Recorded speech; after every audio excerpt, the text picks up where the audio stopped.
Hello and welcome to another special episode of Superhero Club, your go-to show for all things comic book inspired by Prime Video original series. I'm your host Stephanie Williams. Before we get too far in, if you want more superhero content like this, don't forget to like this video and subscribe to our channel. Today we are highlighting the character Kimiko Miyashiro, the most formidable and arguably the coolest member of the boys. First, we'll dive into some of her comic history, then we'll get into how it compares to the Kimiko introduced in the TV series.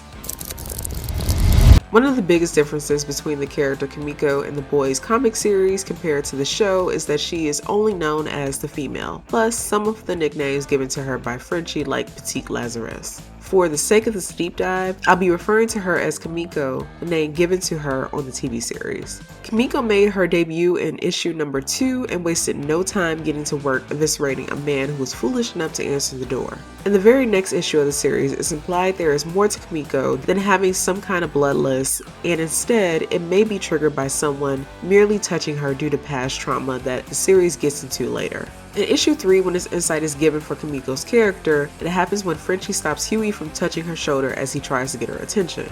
She also loves candy and has a soft spot for animals, as she is the one to release the hamster that emerged from Blarney Cox's butt. She even took care of it in Hughie's absence. There is no doubt that Kimiko is an efficient killing machine and therefore a worthy asset to the likes of Billy Butcher. Whenever she is in action on the pages in the comics, Kimiko leaves no face unremoved by her hands. But like most characters in the boys, she has a tragic origin story. In issue 38 of the boys comic series, Kimiko's life before becoming a team member is explored. When she was a very young child, she was exposed to Compound V after falling into a waste bucket. Her mother worked at the Japanese equivalent of Vought America, but was unable to afford childcare, so she had to bring her daughter to work. One of those days, Kimiko fell into a Compound V waste bucket. As a result, she gained superhuman strength and, along with it, the urge to kill. She started out by killing a scientist who discovered her in the waste bucket. Shortly after, she was put into a cage and studied like a lab rat. Her blood was frequently extracted to study Compound V's effects on humans.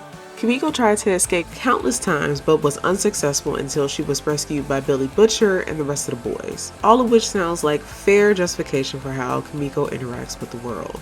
Kimiko only let her guard down around Frenchie, who was the only member of the boys' team to treat her like a human instead of just a killing machine. Because Kimiko doesn't speak, Frenchie is the only one to take the time to communicate with her via sign language and other forms of communication. Kimiko doesn't say anything until issue 66 of the series. Alright, so we're going to put a pin in Kimiko's comic book deep dive and move on to the version of the character we've gotten to know in the boys TV series.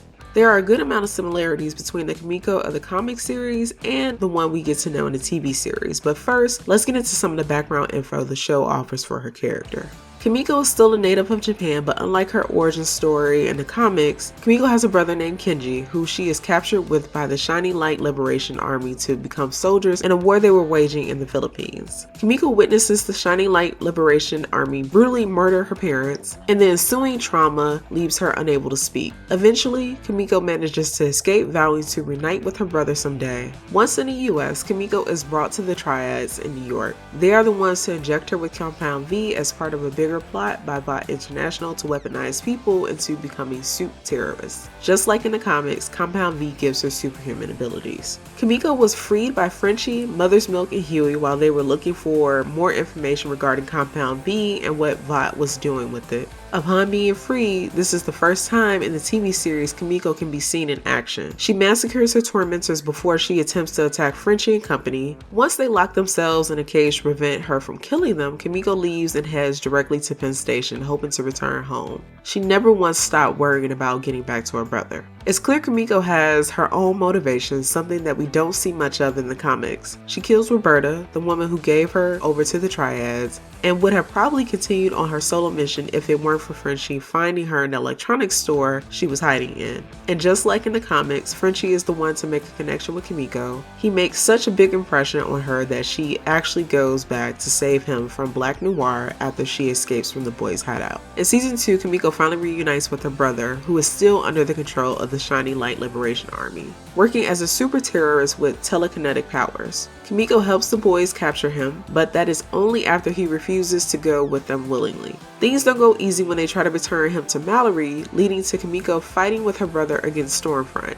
Although they had been apart for years, the sibling love was still strong, which is evident when Kimiko's brother intervenes before she is killed by Stormfront. He ends up dying instead, putting Stormfront at the top of Kimiko's hit list. She spends the rest of the season seeking revenge, culminating in her fighting Stormfront in the finale with Queen Maeve and Starlight. As the series continues, the relationship between Kimiko and Frenchie also continues to grow. She teaches him sign language, and the two bond over their understanding of one another. Frenchie loves the Golden Girls, and Kimiko is a fan of musicals. There is more to them than what they do for the boys team, and in season 3, Kimiko grapples with her powers and whether she wants them, which comes into play after she loses her powers via her run-in with Soldier Boy. The situation creates a great character moment for Kimiko, who eventually comes back to wanting her powers to protect Frenchie. She even asks Starlight to get her Compound V. Just when it seems like Kimiko and Frenchie's relationship is turning into something more romantic, it's reaffirmed that they have a platonic relationship. Kimiko wants to protect her family, and Frenchie is her family.